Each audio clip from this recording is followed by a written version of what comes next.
Picture this. You're scrolling through social media and you see her, your friend's wife, the one who seemed so stable, so devoted to her family just 2 years ago. Now she's posting photos from Bali with some guy half her age, talking about finding herself and living her authentic truth. Meanwhile, her husband is at home, trying to explain to their teenage kids why mommy isn't coming back from her spiritual awakening journey. You shake your head and think, what the hell happened to her? She had everything. A loving husband, beautiful children, a comfortable life. Yet somehow she threw it all away for what appears to be a midlife meltdown of epic proportions. And here's the thing that nobody wants to acknowledge. This isn't an isolated incident. This is happening everywhere. To women, you know, women you trust, women who swore they'd never be that person. What I'm about to reveal will fundamentally change how you understand female psychology after 40. The uncomfortable truth is that there's a biological and psychological time bomb ticking in every woman's brain, and it detonates somewhere between the ages of 38 and 45. Not might detonate, will detonate. The only question is how much collateral damage it causes when it explodes. Society doesn't want to talk about this because it challenges everything we've been told about women, relationships, and family stability. But the statistics don't lie. Women initiate over 70% of divorces, and the peak age for this destruction is between 40 and 44.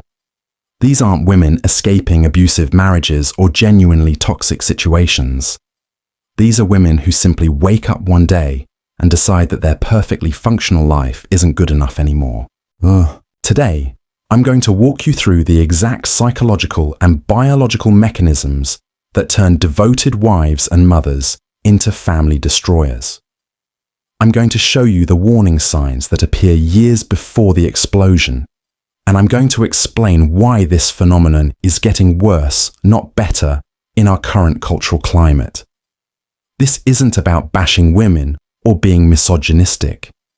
This is about understanding a pattern of behavior that's devastating millions of families and leaving countless children traumatized. If you're a man over 35, this information could save your marriage and your sanity. If you're a woman approaching 40, this could help you recognize these destructive impulses before they destroy everything you've built.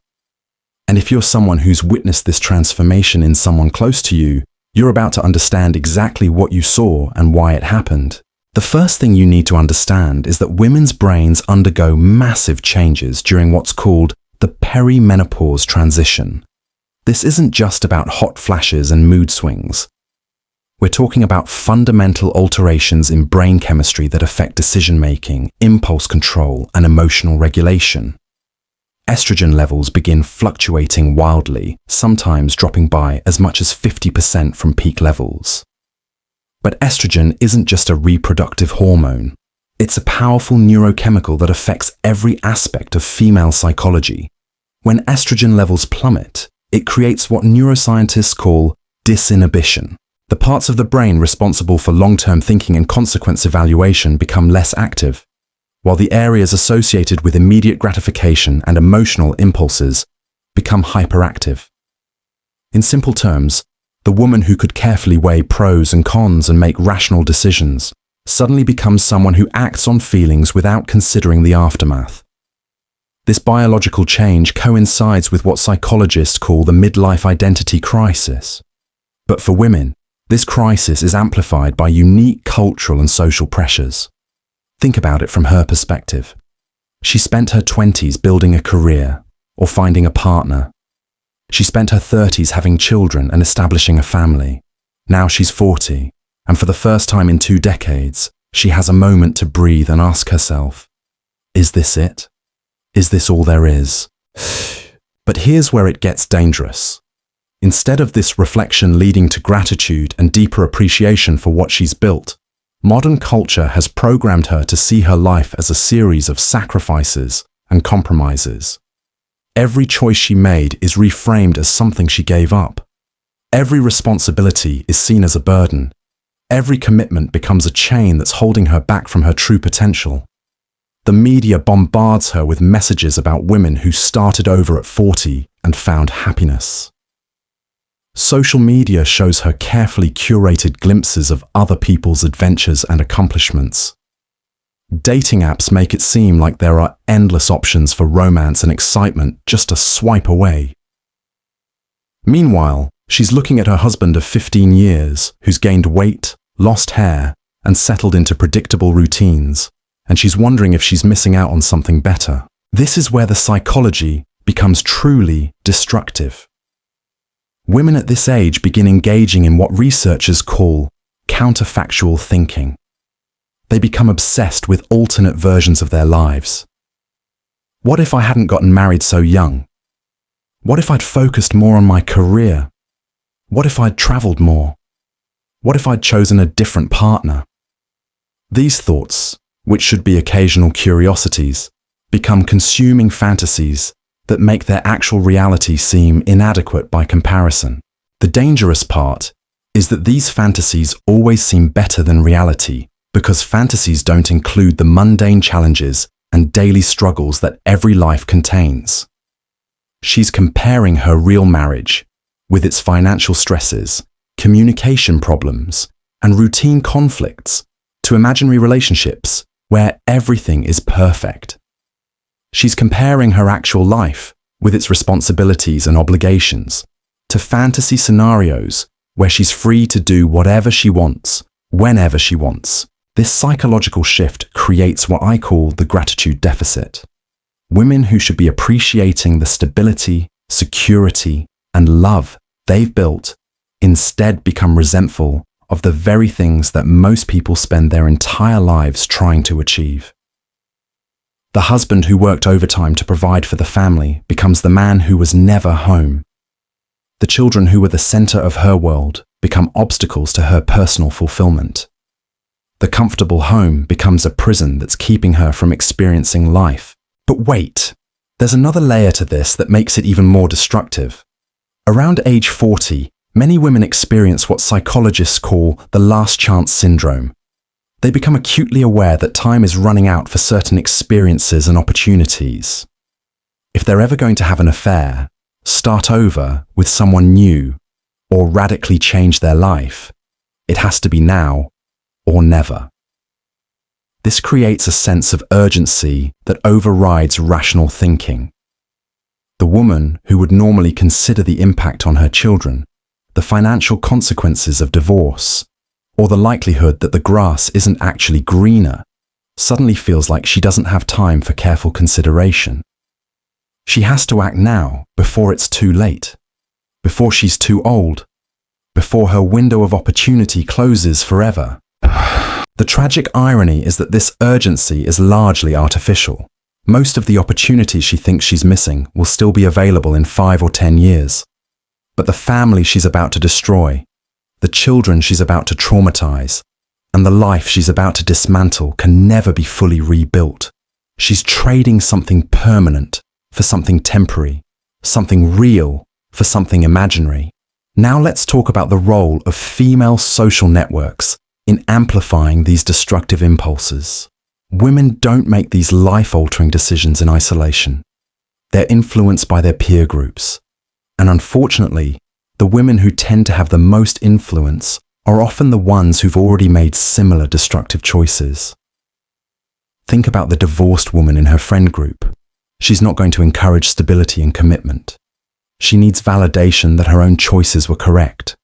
And the best way to get that validation is to convince other women to make similar choices.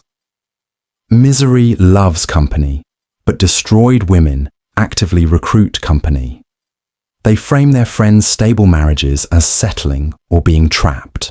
They emphasize every small marital problem as evidence of deeper incompatibility. They celebrate every moment of independence as proof that single life is superior. These toxic influences work because they provide permission for thoughts and desires that women know they shouldn't be having. When a married woman starts fantasizing about other men, her divorced friends tell her she deserves to explore her options. When she starts resenting her family responsibilities, they tell her she's given enough and it's time to focus on herself. When she starts questioning her marriage, they tell her life is too short to be unhappy. This peer pressure is particularly powerful because it comes disguised as support and empowerment. The friends aren't saying, destroy your family and traumatize your children. They're saying, follow your heart and live your authentic truth. They're reframing selfish destruction as brave self-actualization, and women at this vulnerable stage of life are desperately looking for justification to act on their impulses. The digital age has made this problem exponentially worse. Social media platforms are designed to show people what they're missing rather than helping them appreciate what they have. A 40-year-old mother scrolling through Instagram sees endless images of adventure, romance, and freedom. She sees women her age posting about their exciting new relationships, their travels, their career achievements. What she doesn't see are the moments of loneliness, regret, and struggle that are carefully edited out of these curated presentations. Dating apps have created the illusion of infinite options. Even married women download these apps just to see what's available, telling themselves they're just curious, or that it's harmless validation. But seeing hundreds of men who seem interested in them creates a false sense of abundance. They start to believe that ending their marriage wouldn't mean being alone. It would mean having endless opportunities for new romance and excitement. This illusion is particularly dangerous because it's based on fundamentally false premises. The men on dating apps aren't necessarily better than their husbands. They're just presenting their best selves without the context of daily life, financial stress, and long-term commitment. The excitement these women feel when chatting with strangers isn't love or compatibility. It's just the neurochemical high that comes from novelty and validation. But women at this age are particularly susceptible to these false signals because their brains are already compromised by hormonal fluctuations and psychological vulnerability. They can't distinguish between genuine connection and temporary excitement. They can't separate the thrill of being desired by someone new from the deeper satisfaction of being truly known and accepted by someone who's seen them at their worst and chosen to stay. The most heartbreaking aspect of this entire phenomenon is how predictable the aftermath becomes. The woman who destroys her family for the promise of greater happiness almost always discovers that she's traded something irreplaceable for something that doesn't last. The new relationship that seemed so exciting becomes routine within months. The freedom that felt so liberating becomes loneliness. The independence that seemed empowering becomes isolation. But by the time she realizes her mistake, the damage is done. Her children have been traumatized by the divorce and may never fully trust her again. Her ex-husband has moved on, and even if he hasn't, the betrayal has permanently changed their relationship. The life she built over decades has been dismantled and can never be fully reconstructed. Yet, society continues to celebrate these destructive choices as empowerment and self-discovery. The woman who abandons her family is praised for her courage to start over. The children left behind are told they should be proud of their mother for following her dreams. The husband who's been discarded is expected to be understanding and supportive of his ex-wife's journey of self-actualization. This cultural gaslighting makes the problem worse by removing the social guardrails that once prevented such destructive behavior.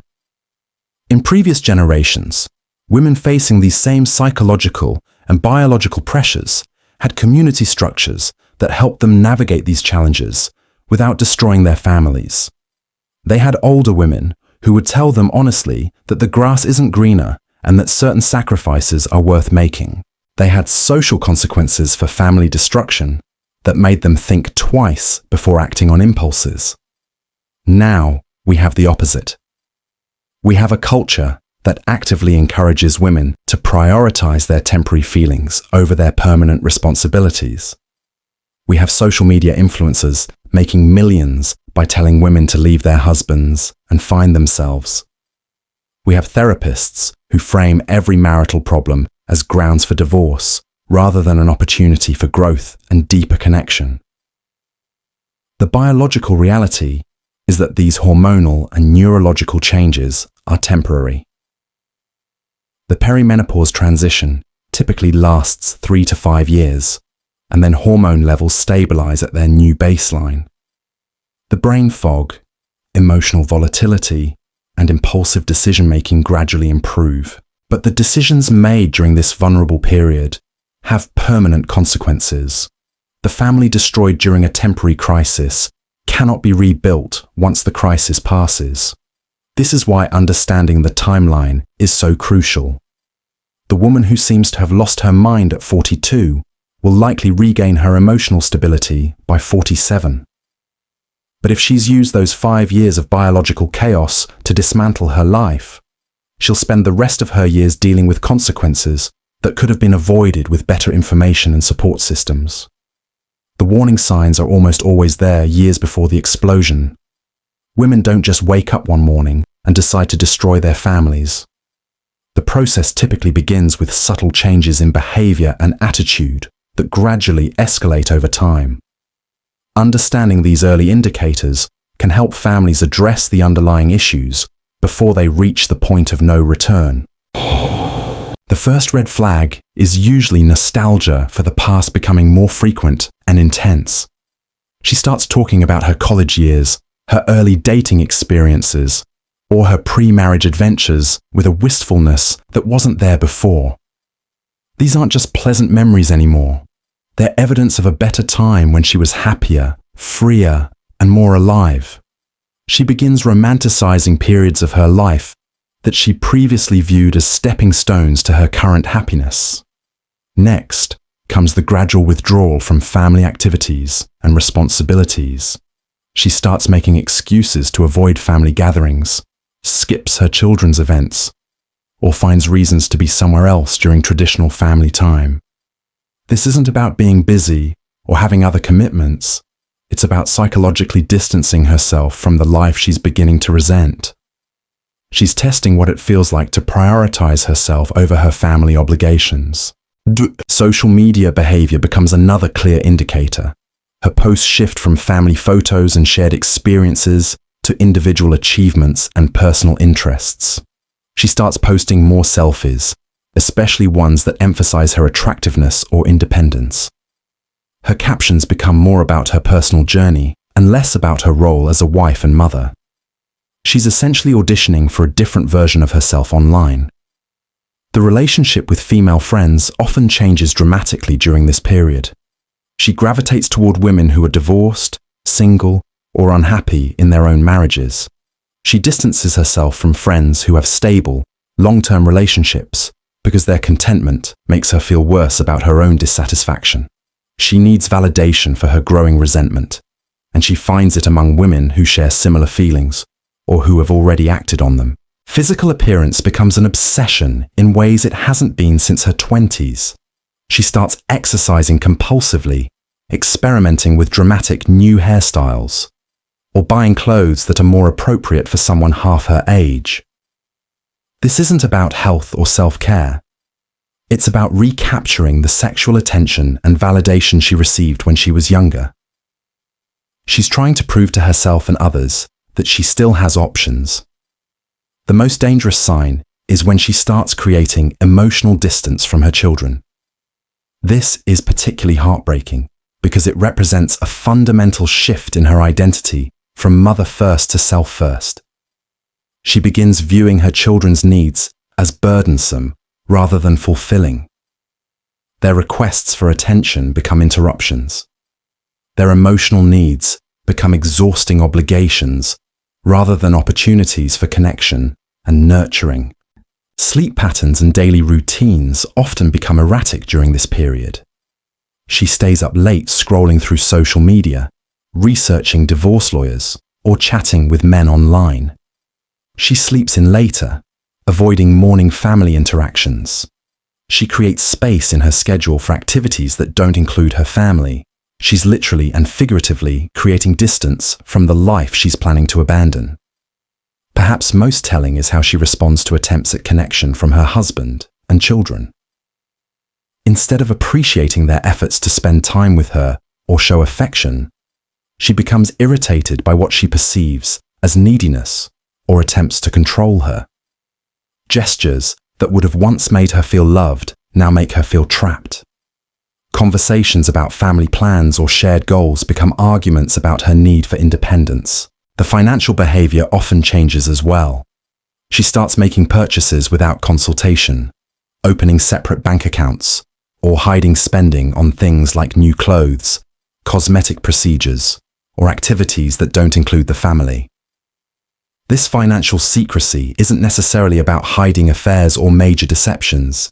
It's about establishing independence and preparing for a different future. What makes this progression so insidious is that each step seems reasonable in isolation. Taking better care of yourself, wanting some independence, reconnecting with old friends, pursuing personal interests, these are all healthy behaviors in moderation. But when they're part of a pattern of growing disconnection from family responsibilities and increasing resentment toward family life, they become warning signs of impending destruction. The tragedy is that intervention is possible during these early stages, but it requires honest conversation about what's happening and why. Unfortunately, our culture has made such conversations nearly impossible. Any attempt to address these concerning behaviors is labeled as controlling or unsupportive. Suggesting that a woman's desire for independence might be harmful to her family is considered misogynistic. Recommending that she consider the impact of her choices on her children is framed as emotional manipulation. This creates a situation where families are forced to watch helplessly as their wife and mother gradually detaches from everything they've built together. They can see the warning signs.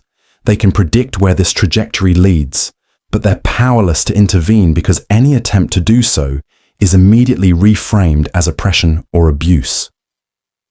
The biological clock that drives this behavior is merciless in its progression. The hormonal fluctuations intensify, the psychological vulnerability deepens, and the window for rational decision-making narrows.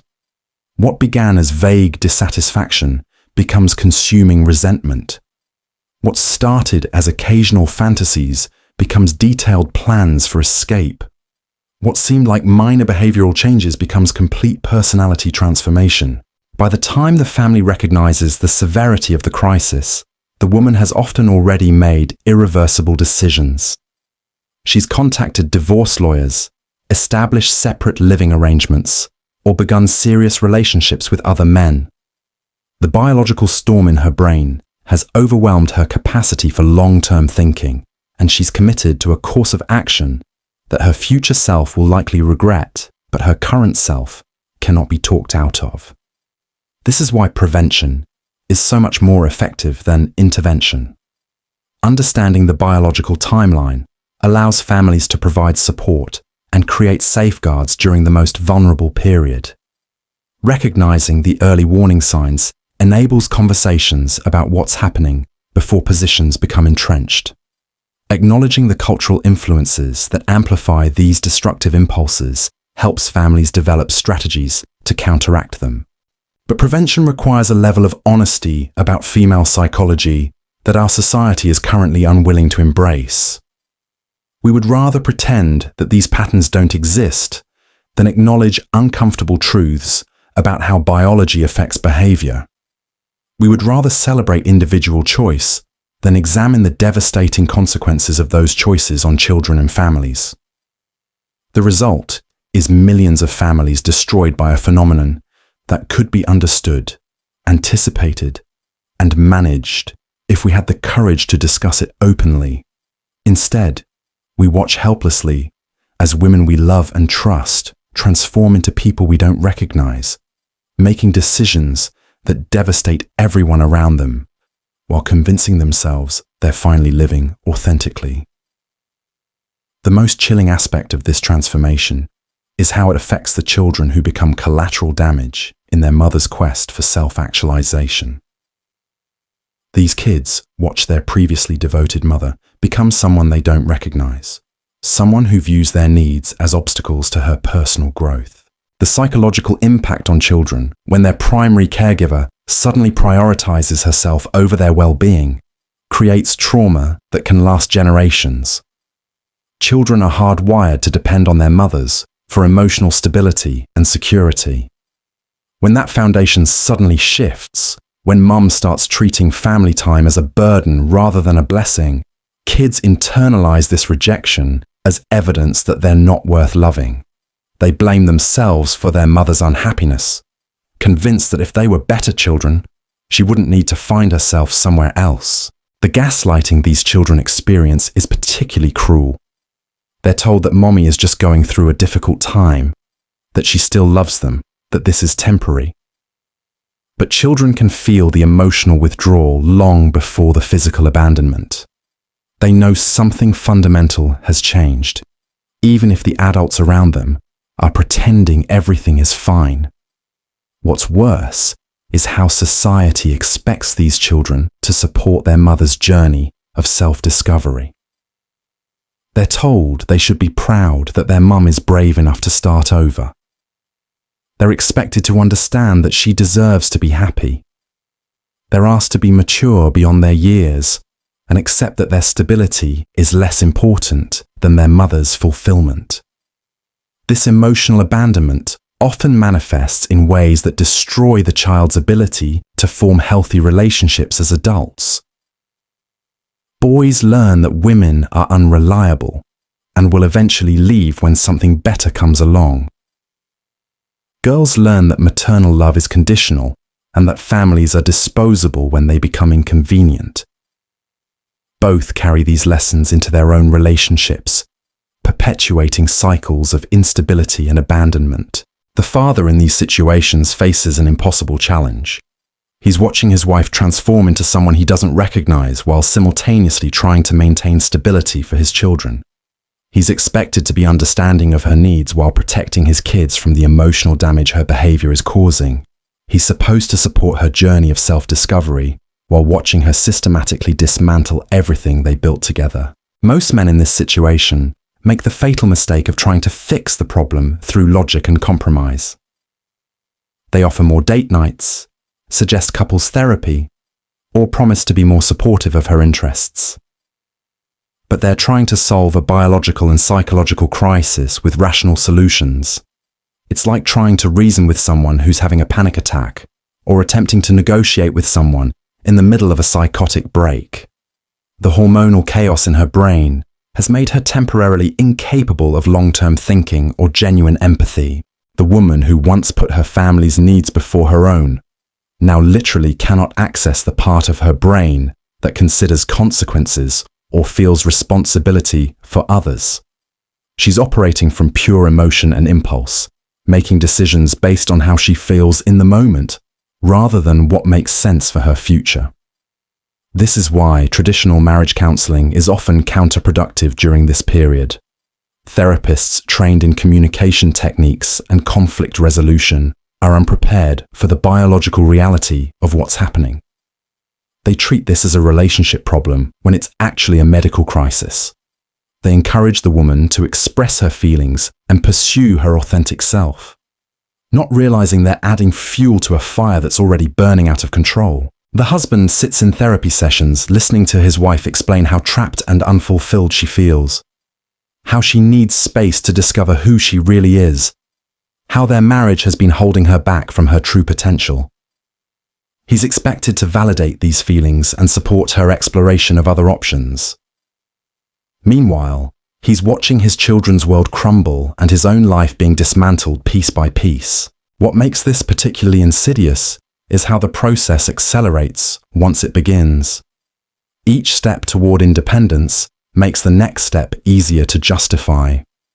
The first time she goes out without her family, she feels guilty but exhilarated. The second time, the guilt is less and the exhilaration is greater. By the 10th time, she's convinced that family obligations were artificially imposed constraints on her natural desire for freedom. The same pattern applies to emotional and physical intimacy with her husband. The first time she pulls away from his affection, she tells herself she just needs some space. The 5th time, she's convinced that his touch feels suffocating. By the 20th time, she's rewritten their entire sexual history as evidence that she was never truly attracted to him and was just going through the motions out of obligation. This revisionist history is one of the most damaging aspects of the entire process. In order to justify her growing desire to abandon her family, she has to convince herself that her previous happiness was fake, that her love was forced, that her contentment was actually quiet desperation. Every good memory gets recontextualized as evidence of how much she was sacrificing. Every moment of genuine joy gets reframed as her playing a role rather than living authentically. The husband finds himself defending not just their current relationship, but their entire history together. She claims she was never really happy, that she was always pretending, that she only stayed because she didn't think she had other options. He's left questioning his own memories and wondering if their entire life together was a lie. This psychological manipulation is devastating to his sense of reality and self-worth.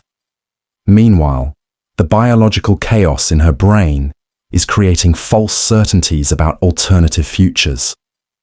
The same hormonal fluctuations that are making her dissatisfied with her current life are also making her overconfident about her ability to create something better.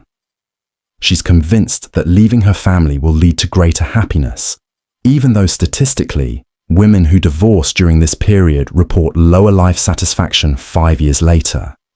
The cruel irony is that the very qualities that made her a good wife and mother are now being weaponized against her family. Her nurturing instincts get redirected toward taking care of herself.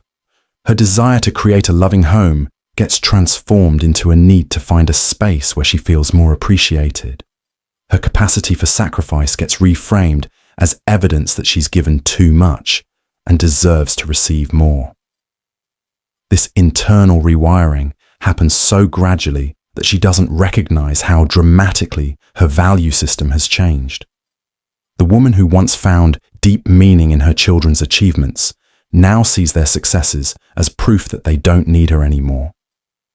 The woman who took pride in supporting her husband's career now resents the time and energy she invested in his dreams instead of her own. The woman who found joy in creating family traditions now sees these rituals as empty obligations that prevent her from pursuing more meaningful experiences. The social media echo chamber amplifies every one of these destructive thought patterns. Her carefully curated feed shows her exactly what she wants to see. Endless examples of women who left their families and found happiness. The algorithm learns her preferences and feeds her more content about female empowerment, starting over after 40, and the importance of choosing yourself first. Each post validates her growing belief that her family is holding her back from her true potential. Dating apps become particularly toxic during this period because they provide constant validation that she has other options. Even if she never meets these men in person, the steady stream of interest and compliments convinces her that she's settling for less than she deserves.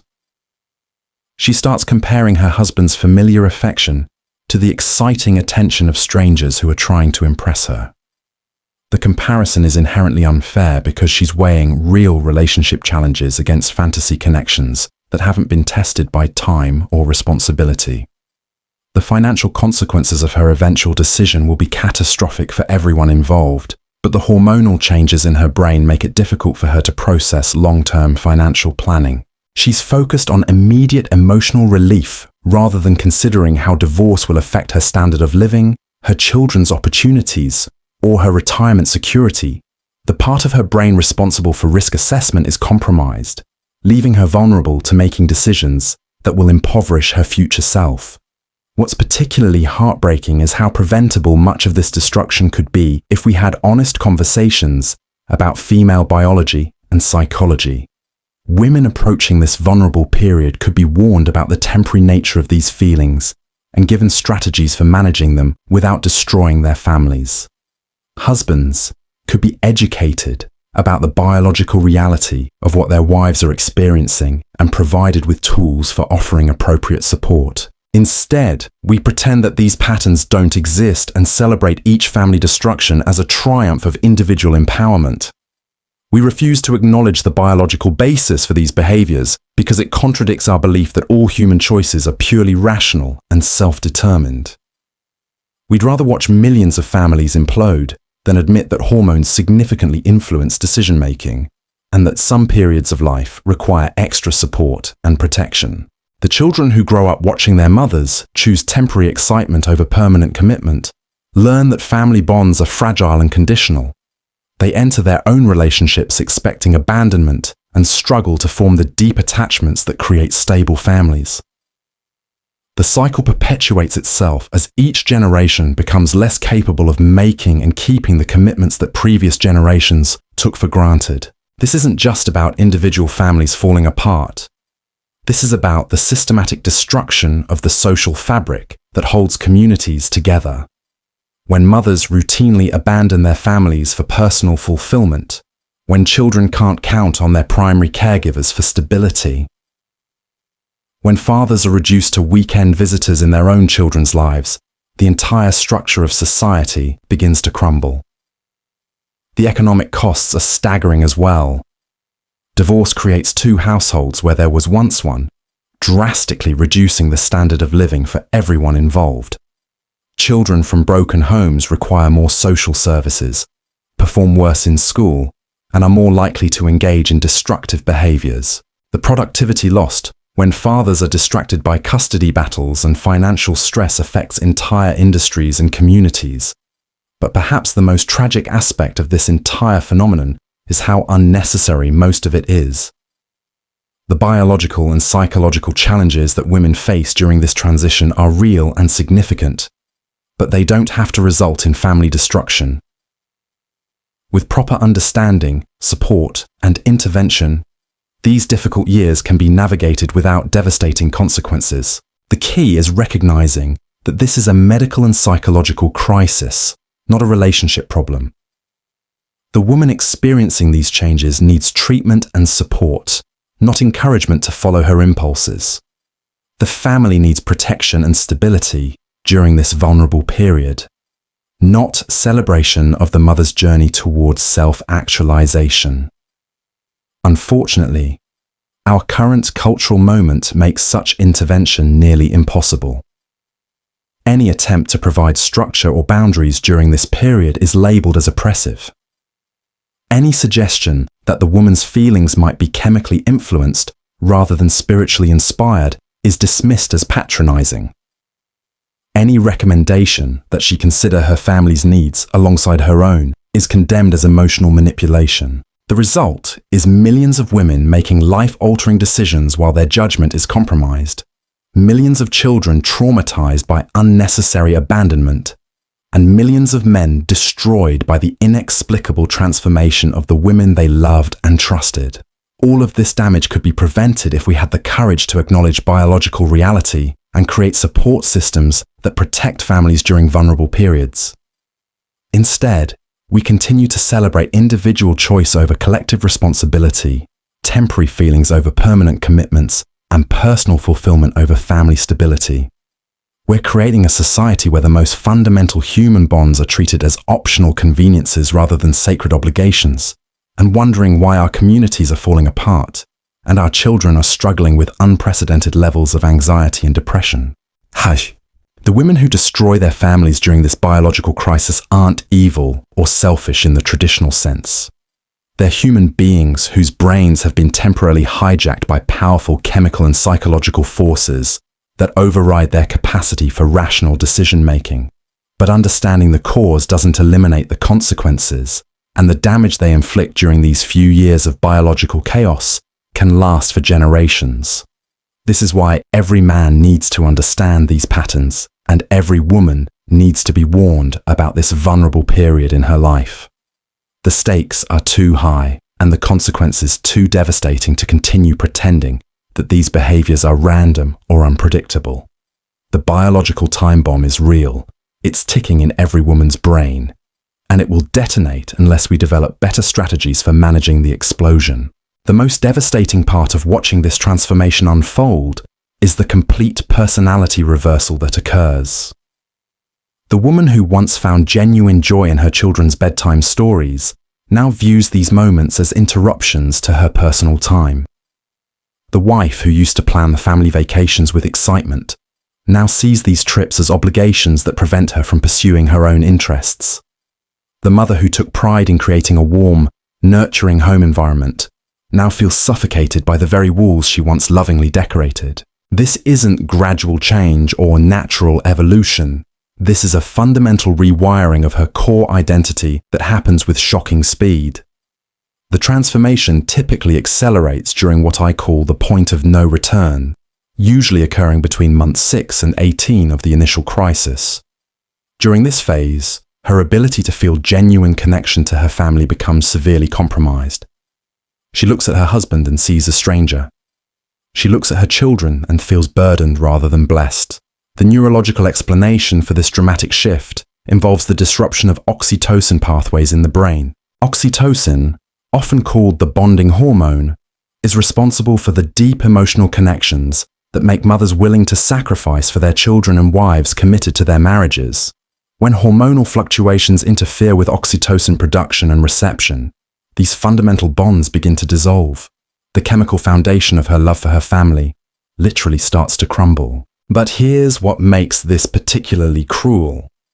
While her capacity for bonding with her existing family diminishes, her ability to form new romantic attachments often intensifies. The same biological processes that are weakening her connection to her husband and children are simultaneously making her more susceptible to infatuation and sexual attraction toward new partners. She's losing the ability to appreciate what she has while becoming hyper-responsive to novel romantic stimulation. This creates a psychological perfect storm where she genuinely believes her family relationships were always inadequate, while new relationships feel incredibly meaningful and intense. She's not lying when she tells herself that she never really loved her husband, or that she was always just going through the motions of motherhood. The chemical changes in her brain are making these false memories feel completely real and convincing. The speed at which this deterioration occurs catches everyone off guard. Family members who thought they had months or years to address the problem suddenly discover that she's already made irreversible decisions. She's signed divorce papers, moved in with another man, or made financial arrangements that ensure there's no path back to the life they shared. The biological crisis compressed her decision-making timeline so dramatically that intervention became impossible. The truth is, this biological crisis will continue destroying families until we find the courage to acknowledge what's really happening. Every day, more women enter this vulnerable phase, while their families remain completely unprepared for the storm that's coming. The children traumatized, the husbands destroyed, the communities fractured.